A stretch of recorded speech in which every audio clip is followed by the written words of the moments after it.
everyone, Jen Holt here at Inspired by Purpose to bring you your pose of the day.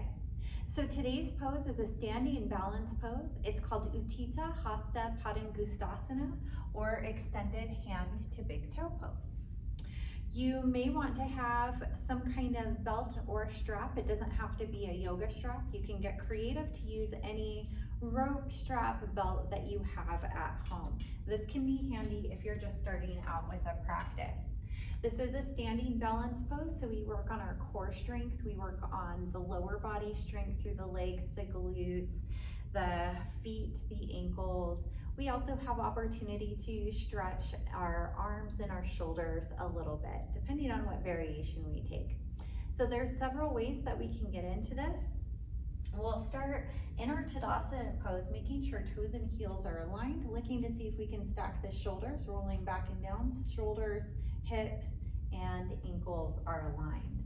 We'll shift a little bit more weight to the right foot, and you might start, you can have your hands on your hips, out like wings. You could be holding onto a wall. You could also use a chair for this practice if you like.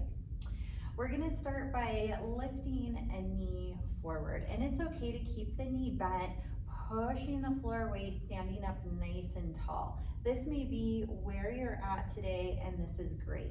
If you're ready to move on into the full pose, we're gonna work on extending the leg out.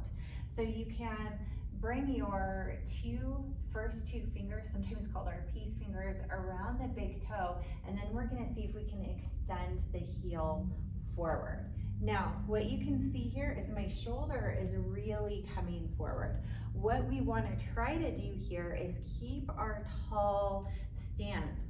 So if the shoulder is moving forward, we want to try to get it back in place. And that may mean that we have a bigger stretch through the leg to work that shoulder back. Because if your leg is longer than your arm, kicking the leg straight forward is gonna bring that shoulder forward. The only way to get the shoulder back is by bringing the foot up and bringing that shoulder back. The other thing that you wanna watch for here is lifting of the hip. Sometimes when we bring the knee or the foot forward, we'll start to bring the hip up too. We want to lengthen that out so the hips stay even, shoulders are back, as though we were standing on our 2 feet. Now this is where you might like to use the strap. If you don't have the flexibility yet to get the shoulder back and the leg high enough to get the shoulder back, you can take your strap around the foot,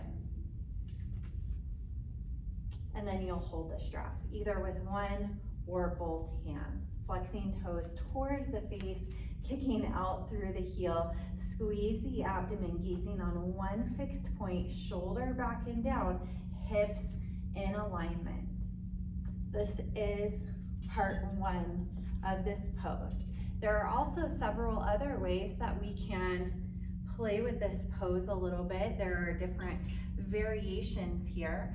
So with or without the strap around the foot, you can also do a hip opening, drawing the foot out to the side.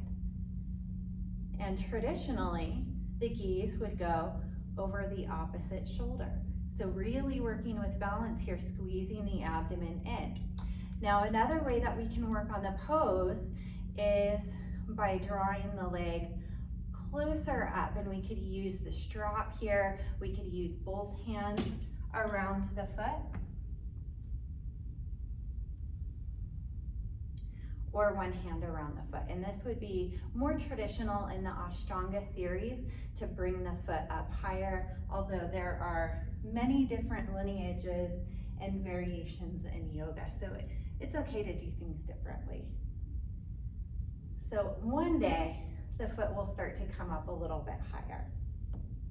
Another way that you can practice this pose, or another variation for this pose, is bringing the nose toward the knee rather than bringing the knee toward the nose.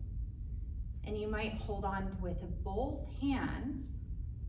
I'll show you the side view, and if you can't hold the hands around the foot, you can also use the strap. kick out evenly through the foot, and then bring the nose all the way down to the knee. One more. So we can bring the leg straight out wide, in front, working on bringing the knee to the nose, or in front, working on drawing the nose to the knee. And when you're doing this one, you want to shift the gaze down to the mat and think about rounding the back, tapping the nose to the knee.